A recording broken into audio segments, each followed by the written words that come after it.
Any questions? Sir ये practice problems are 2.13 में। 2.13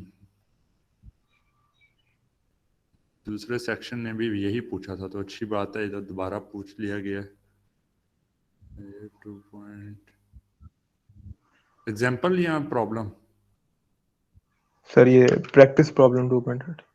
हाँ ठीक है जी। सर इसमें करंट की डायरेक्शन सर कौन है? अच्छा जी, तो आप पूछ रहे हैं कि इसके अंदर जो है करंट की डायरेक्शन किस तरफ होगी। स्पेसिफिक थोड़ा और बता दें, किस रजिस्टर के क्रॉस करंट की डायरेक्शन? सर ये आपने एक साइड एक के ऑपोजिट लिया, एक दूसरे के ऑपोजिट लिया, सर ये आपने किस तरह लिया? अच्छा, ये मैंने ना एक इस तरफ को ले लिया, एक अगली तरफ को। अच्छा क्वेश्चन है ये। इसकी रीजन ये है कि हमारे पास ना इधर, ठीक है, कि तमाम जो रजिस्टर लगे हैं वो पैसिव एलिमेंट हैं। ठीक है, तो जो ये पैसिव एलिमेंट्स होते हैं ना, उन्होंने हमेशा पावर एब्जॉर्ब करनी होती है। और एक ही एक्टिव एलिमेंट लगा है, लाजमी नहीं हमेशा ऐसे हो। अगर यहाँ पे कोई और लगा होता तो हमें नहीं पता आपके जी वो एक्टिव है कि पैसिव है। लेकिन रजिस्टर्स हमेशा पैसिव होंगे और ये एक्टिव सप्लाई जो हमेशा एक्टिव, नहीं हमेशा भी नहीं, डिपेंड करता है। मल्टीपल एक्टिव सोर्सेज हो सकता है, कोई एक पैसिव भी उनमें से ना करंट को एब्जॉर्ब कर रही हो। इन एनी केस, इस केस में हमें पता है कि जी सारी पावर ये दे रहा है और ये सारे रजिस्टर पावर ले रहे हैं। इसका मतलब है कि जी ये डिक्टेट करेगा किस डायरेक्शन में उसने ऑपरेट करना है।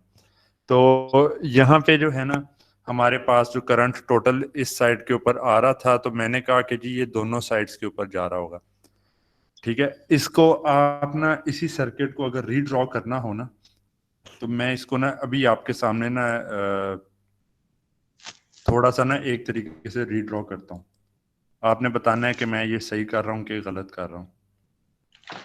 ये है मेरे पास, ठीक है, ये है, ये जो रजिस्टर है 1K का लगा हुआ है, और ये वाला जो रजिस्टर है ये मेरे पास 3K का एक लगा हुआ है, और यहाँ पे एक रजिस्टर जो है मेरे पास ये 5K का लगा हुआ है, और यहाँ पे जो रजिस्टर लगा है 20K का। ठीक है जी, और ये जो 3 वाला है इसके क्रॉस प्लस माइनस जो है V1 है, और ये जो 20K वाला है इसके क्रॉस प्लस माइनस V2 है। ठीक है, तो इस सर्किट में और इस सर्किट में कोई फर्क है?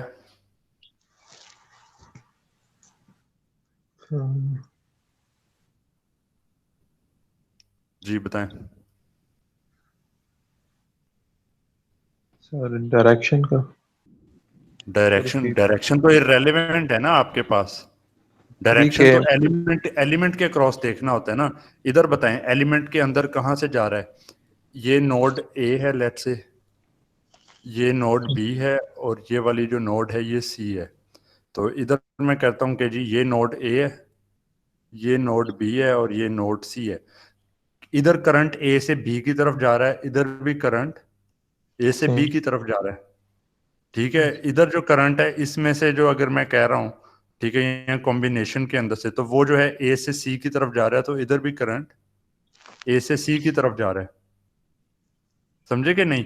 तो डायरेक्शन, वो डायरेक्शन नहीं चीज इतनी इंपॉर्टेंट। डायरेक्शन का एक्चुअल जब हम बात करते हैं वो होता है एलिमेंट के क्रॉस कैसे गया है। Yes sir.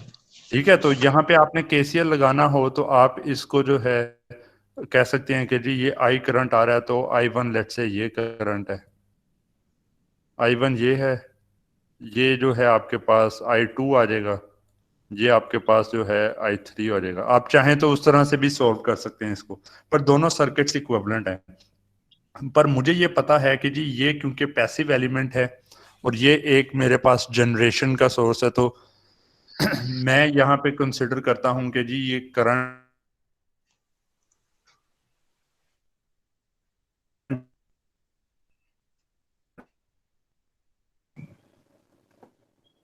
आवाज नहीं आ रही सर।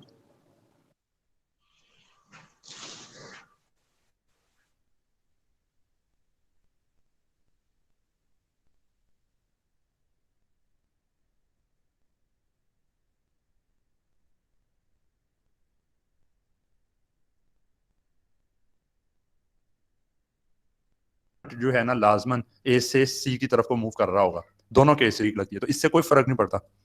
ठीक है, मैंने अगर जो है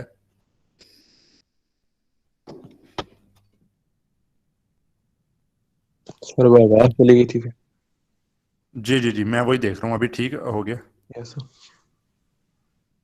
एक सेकेंड,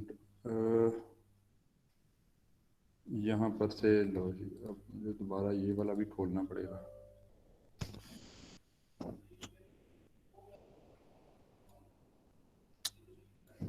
अच्छा, समझ आपको आ गई है ना पॉइंट की? Yes sir.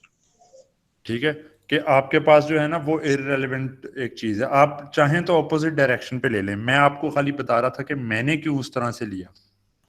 ठीक सही। है, तो वो तो एक मतलब के पर्सनल ओपिनियन है, या जिस तरह से भी है, आप चाहें तो इस तरह से करके कर लें, वो वैल्यू नेगेटिव आ जाएगी उसकी, तमाम लूप से एक ही डायरेक्शन में ले लें। तो मैंने क्योंकि अब काफी ज्यादा सर्किट सॉल्व किए, तो मुझे पता है कि जी ए से सी की तरफ ही मूव करना है, तो मैं कहता हूँ कि जी इधर से ऐसे चला जाएगा, इधर से ऐसे चला जाएगा, और इधर से भी ऐसे जाएगा, और साथ में कह देता हूँ कि जी ये जो दो है इन दोनों के सम के बराबर, उसको मैंने लेट्स से आई डैश कह दिया, और जो यहाँ पे जाएगा उसको मैंने आई वन कह दिया, और फिर आगे सॉल्व करता गया। ठीक है सर। जी, और कोई क्वेश्चन?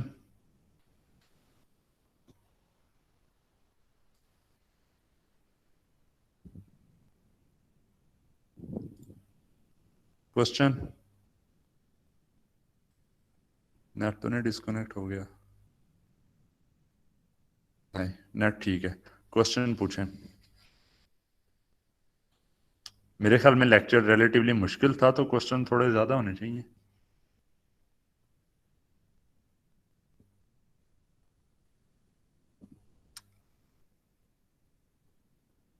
अब या तो आपका जो सेक्शन है उसको समझ बहुत ज़्यादा अच्छे तरीके से लग जाती है, या आपको बिल्कुल ही नहीं समझ लगती। तो मैं अब कंफ्यूज्ड हूँ कि क्या मामला है। अब मैं खुद आपसे पूछता हूँ,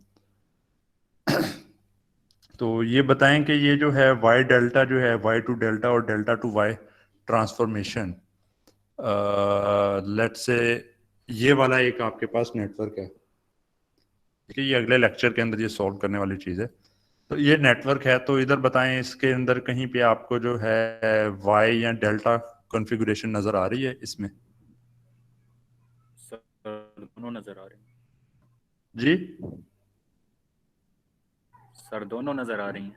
अच्छा, अब मुझे बताएं डेल्टा कहाँ पे है?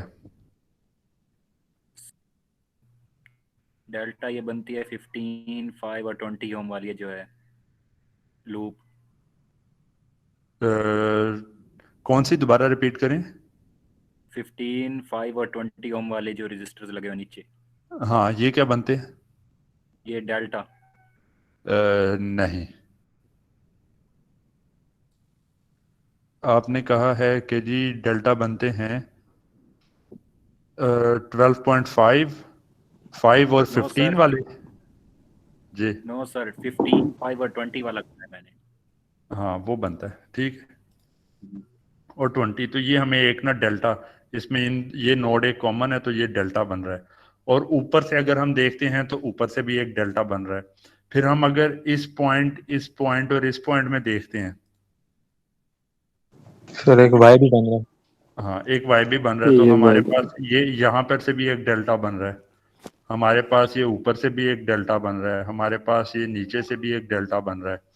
ठीक है, तो अगर हम डेल्टास देखना शुरू करेंगे हमें हर तरफ डेल्टा नजर आएगा। अगर हम वाई ढूंढते हैं तो हमें पता चलता है कि जी ये जो है ना ये एक वाई है, उसके ऑपोजिट अगर आप कहें तो आपको ये भी एक वाई नजर आएगा।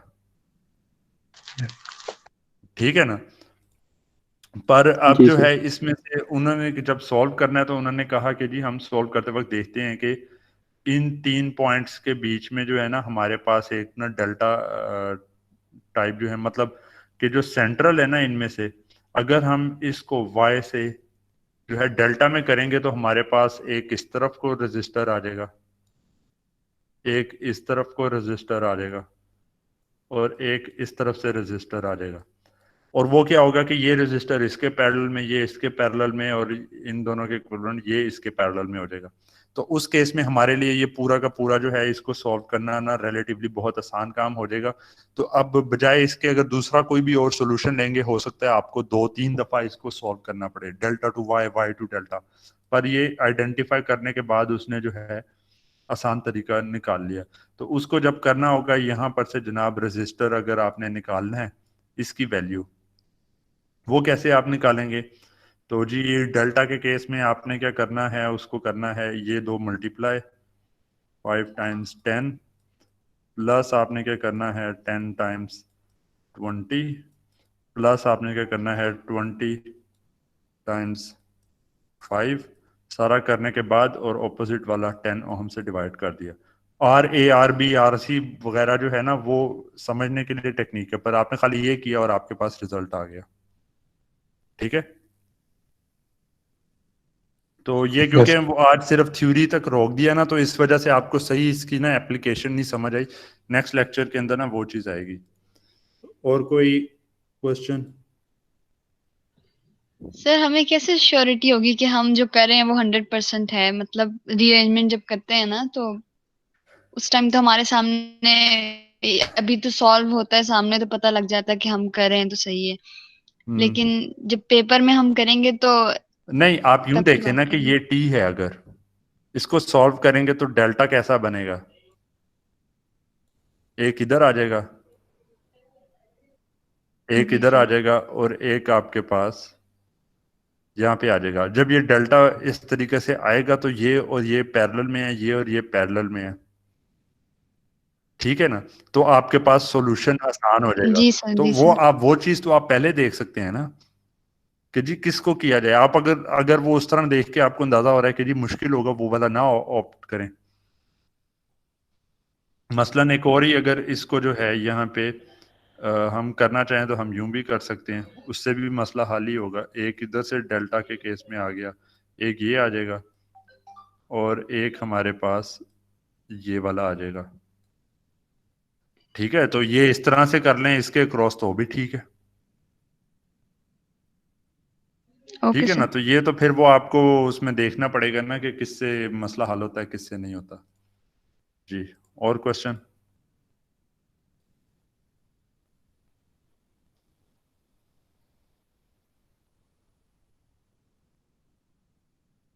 और किसी ने नहीं कोई क्वेश्चन पूछा? चलो ठीक है, फिर हम जो है ये सेशन जो है इसका, सर वो क्विज के बारे में पूछ रहे हैं हाँ ये आपने जी जी कल क्विज के क्वेश्चन बारे आंसर में में। चलें, ये भी रिकॉर्डिंग के अंदर आ जाता है। तो क्विज के अंदर क्या था कि ना आपका होगा कल ना मॉक क्विज लेंगे एक आध टाइम पे। अब प्रोबेबली जब आपका ये चेयरपर्सन के साथ जो होगा एक तरह का इंटरेक्टिव जो सेशन होगा ना, उसके बाद जाके हम कर लेंगे, ताकि ना तमाम जो स्टूडेंट्स हैं वो सारे के सारे ना इकट्ठे ही आ सकें, चाहे जो हैं वो जो रिपीट कर रहे हैं या दूसरे भी। तो उसमें क्या मामला है कि जी क्विज के लिए ना हमने सेटअप और मैकेनिज्म एक रखा है। उसमें चीटिंग अवॉइड करने के लिए मुख्तलिफ एड ऑन्स हैं जो कि मुख्तलिफ चीज़ों को रन टाइम पे मॉनिटर करते हैं। तो उन सारों के अंदर क्या होगा कि थोड़ा सा जो है ना कॉम्प्लेक्सिटी हो सकती है, एटलीस्ट के नंबर ऑफ स्टेप्स जो आपने करने हैं क्विज को सही तरीके से सबमिट कराने के लिए। मसलन टाइमर एक, जैसे ही आप उस पर लिंक पे क्लिक करेंगे टाइमर आपका स्टार्ट हो जाएगा। उसके बाद 10 मिनट्स का टाइम है या 15 मिनट्स का टाइम है, उसके अंदर आपने सारा कुछ करके जो है और सबमिट के ऊपर क्लिक करना है। आप सबमिट पे क्लिक नहीं करेंगे तो आपका क्विज के अंदर नंबर 0 हो गए। तो अब जब तक ये एक दफा से आप करके प्रैक्टिस नहीं ना कर लेते, हो सकता है कि एक्चुअल क्विज में आपको मसला आ सके। बजाय इसके कि एक्चुअल क्विज के नंबर आपके 0 हो, तो मैं एक जो है डमी क्विज पहले करवा रहा हूँ ताकि ये सारी चीजें आप सीख लें। ठीक है, तो वो उसमें प्लग इन और चीज़ें जो हैं वो मैं सारी करके मैं भी एक दफ़ा देख लूँगा कि स्टूडेंट्स के अगर मसले नहीं आते तो वो ओके है, वरना कोई और मैं सोल्यूशन उसमें अडॉप्ट करने के ऊपर देखूंगा, क्योंकि बहुत सारे जो है ना अवेलेबल हैं। तो और उसमें क्या है कि एक तो टाइमर का हो गया, बाकी है कि जो ईमेल एड्रेसेस आप लोगों के हैं वहाँ पे आपको जब वो क्विज का लिंक है वो मैं कैसे शेयर करूंगा, कितनी देर में कितने स्टूडेंट उसको ज्वाइन कर लेते हैं, कितना टाइम उसके लिए चाहिए होगा, ये चीज़ें मैंने ना मॉनिटर करनी है ताकि मैं उस हिसाब से जो है वो प्रिपेयर करूं।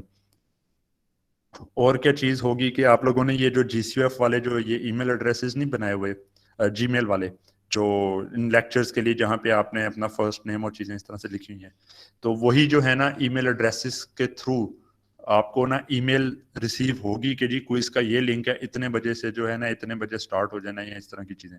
तो वो जब आपको मिलेगा तो वहां से क्लिक करके रजिस्टर करके उसके बाद आपने क्विज देना शुरू करना है। जब भी आप क्विज स्टार्ट करेंगे तो वो 10 या 15 मिनट का टाइमर आपके लिए ऑन हो जाएगा, ठीक है। और हर एक के पास एक ही अटेम्प्ट होगी। तो ईमेल एड्रेसेस जो हैं आप वही यूज कर सकेंगे जो कि मैंने उसमें लिख के दिए होंगे। तो किसी और ईमेल पर से नहीं आ सकते आप। तो और जो है टाइम की रिस्ट्रिक्शन होगी, तो इन सारी चीजों को जो है ना वहां पे इसी तरह चेक करना है। किसी ने हाथ खड़ा किया? नहीं जी, सर आप जब लिंक ठीक है। ज्वाइन करते हैं तो तभी टाइम स्टार्ट हो जाता है, तो कभी भी लिंक ज्वाइन करके तो इसका वो तो नहीं इशू होगा कि लेट ज्वाइन करेंगे तो कुछ ऐसा? नहीं नहीं नहीं, उसको नहीं, लेट ज्वाइन करने पे भी होगा ना। मसलन मैं 20 मिनट्स के ना एक टाइम रेंज रखता हूँ, उसके अंदर उन 20 मिनट्स के अंदर जो है ना जब भी कोई उसको ज्वाइन करेगा, ठीक है, तो उसका टाइमर स्टार्ट हो जाएगा। लेकिन है कि ये पहले 5 मिनट तक का डिले होगा कि कोई पहले ज्वाइन कर लेता कोई बाद में। लेकिन जब ओवरऑल टाइम खत्म हो जाता है उसके बाद फिर सारों के क्विजेज जो हैं वो अगर उसने सबमिट पे क्लिक नहीं किया तो नंबर 0 हो जाएंगे। सर ज्वाइनिंग के मसला क्या है? मतलब मसला ये है कि चीटिंग चीटिंग को डिस्करेज करना है। जी, ज्वाइनिंग के मतलब 20 मिनट्स है, चाहे कोई 20वें मिनट में ज्वाइन कर ले तो ये ज्वाइनिंग के। नहीं, ये यही चीज तो देखनी है ना उस सॉफ्टवेयर के अंदर, यही तो देखना है कि वो अलाउ किस तरीके से करता है। ये चीज जब तक जरा ना सारे जब आप लोग कर रहे होंगे ना तो जो भी मसले मसाइल हैं मेरे सामने इकट्ठे होके आ जाएंगे, मैं उसका कोई ना कोई हल या पॉलिसी उस पर बना दूंगा। क्योंकि ये मैंने भी इस सॉफ्टवेयर के ऊपर नहीं पहले करवाया होगा। और क्या होगा कि तमाम लोगों के क्वेश्चन रैंडम होंगे, ठीक है, और तमाम लोगों की जो ऑप्शंस हैं वो भी रैंडम होंगी। और 8-8 मतलब कि मैं ऑप्शंस डिफरेंट उसमें रखूंगा ताकि जो कैलकुलेटर से खुद सॉल्व करेगा उसके लिए करेक्ट ऑप्शन तक पहुंचना आसान होगा। जो अगर कोई तुक्का लगाने की कोशिश करेगा या इधर उधर से, तो वो अ, उसके लिए मुश्किल होगा। मकसद क्या है? मकसद ये है कि जी डायरेक्ट तरीके से जो सही तरीके से सॉल्व करना चाह रहा है उसके लिए काम आसान बनाया जाए, और जो भी कोई इधर उधर की जो टेक्निक यूज करना चाह रहा है तो उसके लिए काम मुश्किल से मुश्किल बनाया जाए।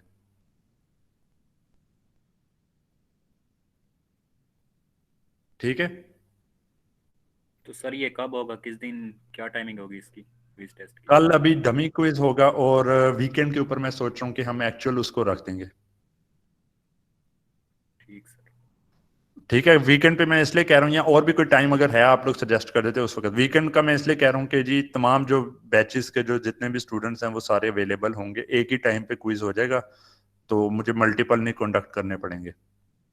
तो आप लोग जो है मतलब नेट का और उन सारी चीज़ों का, अच्छा सिलेबस जो है, सिलेबस उसका होगा ये जो डेल्टा वाई वाली जो प्रॉब्लम्स नहीं है इसके एंड तक, अगले लेक्चर में जो चीज़ें पढ़ेंगे वहां तक का इंक्लूडेड होगा। ये कहते हैं थोड़ा कम कर देता हूँ। Yes sir. सर ये वाला ठीक टॉपिक है, जो आज पड़ा सर ये मिस कर दे। सर उससे पहले पहले जो डेल्टा वाई वाला ये, डेल्टा वाई जो है ना इसको फिर रहने देते हैं। तो एक डेल्टा मिनट वाई के लिए मैं एक और करूंगा, जो कल जो क्विज होना है ना वो डमी होगा, उसमें तो कोई वैल्यूज भी बेशक ना लिखी हो, ABCD बस लिखा होगा, आपने बस वो क्लिक करके देखना है जी कैसे हम करते हैं। ठीक है, या मैं ऐसे करूंगा कि करना ही है तो जो बुक के एंड पे जो प्रॉब्लम्स नहीं इन्होंने कुछ MCQs दिए होते हैं वो 4-5-6 डाल के ना रैंडम से जनरेट करके, तो वो मैं देख लूंगा कि जी क्या बनता है। तो पर वो ग्रेडेड नहीं होगा, नंबर उसके कोई नहीं लगने।